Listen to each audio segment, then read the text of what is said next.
does have certain health risks associated with it. Today, I'm going to talk about one of those, and that's mercury levels in seafood. As I talk about this subject, I'm going to explore the element mercury itself, the science behind its harmful effects on the human body, the varying mercury levels in different types of seafood, and why these levels tend to increase as we move up the food chain. I'm also going to talk about the safest and most dangerous seafood options in terms of mercury content, recommended consumption limits, and how to enjoy seafood safely while minimizing health risks. So, to begin, let's understand the element mercury. Mercury is a naturally occurring chemical element with the symbol Hg and atomic number 80. It's unique among metals due to its liquid state at room temperature. Mercury is found in various forms: elemental or metallic mercury, inorganic mercury compounds, and organic mercury compounds. Elemental mercury is used in thermometers, fluorescent light bulbs, and dental amalgams. Inorganic mercury compounds are used in some industrial processes, whereas organic mercury compounds, particularly methyl mercury, are the primary concern when it comes to human health and environmental impact. Mercury enters the environment through both natural processes and human activities. Volcanic eruptions, forest fires, and the weathering of rocks release mercury into the atmosphere. However, human activities like coal burning, mining, and industrial processes have significantly increased mercury emissions. Once released, mercury can travel long distances through the air before being deposited into water bodies. In aquatic environments, mercury undergoes a transformation facilitated by bacteria, converting it into methylmercury, a highly toxic organic form that readily accumulates in living organisms. The science behind mercury's harmful effects on the human body is well documented. Methylmercury is a potent neurotoxin that can cross the blood-brain barrier and the placenta, posing serious risks to both adults and developing fetuses. When consumed, methylmercury is absorbed into the bloodstream and distributed throughout the body, where it binds to proteins and accumulates in tissues, particularly the brain. The primary concern with methylmercury exposure is its impact on the nervous system. In adults, high levels of exposure can lead to neurological and cognitive impairments, including memory loss, tremors, vision, hearing problems, and motor dysfunction. Chronic exposure can also affect cardiovascular health, leading to an increased risk of heart disease. For developing fetuses and young children, the risks are even more pronounced. Methylmercury can interfere with the development of the brain and nervous system, leading to cognitive defects, developmental delays, and behavioral problems. This is why pregnant women, nursing mothers, and young children are advised to be particularly cautious about their seafood consumption. Now, let's look at the mercury levels in various types of seafood and understand why these levels tend to rise as we go up the food chain. In aquatic ecosystems, methylmercury is absorbed by phytoplankton, the microscopic plants that form the base of the food web. Small fish and invertebrates consume the phytoplankton, accumulating methylmercury in their tissues.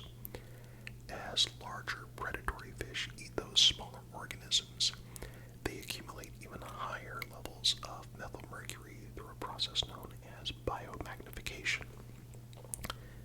Consequently, top predators in the marine food chain, such as sharks, swordfish, and certain species of tuna, tend to have the highest mercury levels.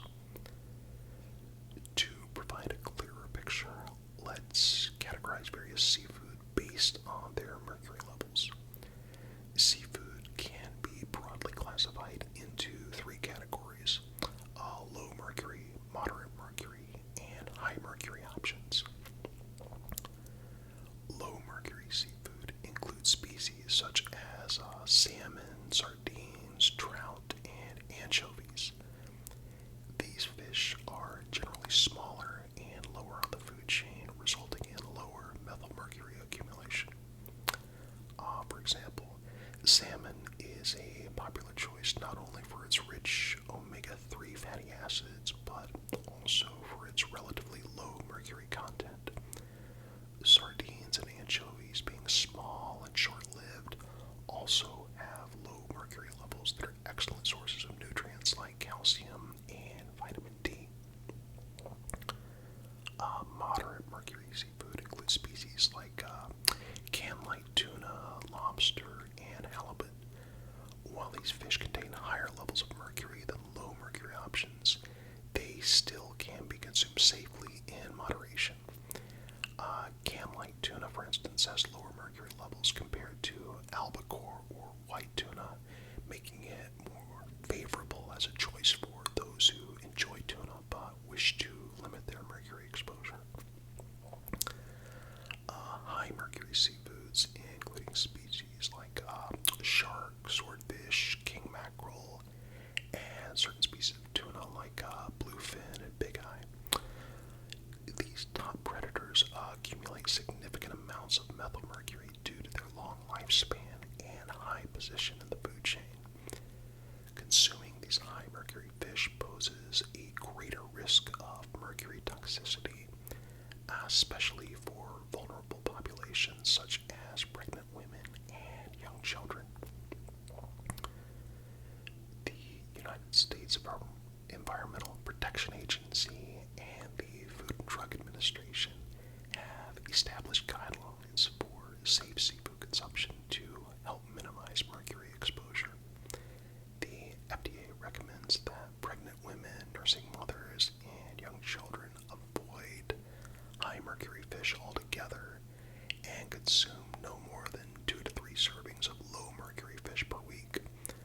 For the general population, it's advisable to limit the intake of moderate mercury fish and to consume a variety of seafood to reduce the risk of accumulating harmful effects of methylmercury. So, to enjoy seafood safely and reap its numerous health benefits, consider these following tips. Incorporate a variety of low mercury seafood into your diet. This not only reduces the risk of mercury exposure, but also ensures a balanced intake of essential nutrients like omega-3 fatty acids, protein, vitamins, and minerals. Stay informed about the mercury levels in different types of seafood. Many resources, including the FDA and EPA websites, provide up-to-date information on mercury content in various fish species. Smaller fish with shorter lifespans tend to have lower mercury levels. Examples, as we mentioned, are sardines and anchovies, but also herring. These fish are also rich in nutrients and can be a healthy addition to your diet, so opt for smaller and short-lived fish. If you enjoy tuna, opt for can-light tuna instead of albacore or white tuna, as it has the lower mercury levels. Limit your consumption of tuna steaks and sushi-grade tuna, which generally have higher levels of mercury. Pay attention to serving sizes. Even low mercury fish should be consumed in moderation. Adhere to the recommended serving sizes and frequency guidelines provided by health authorities to minimize mercury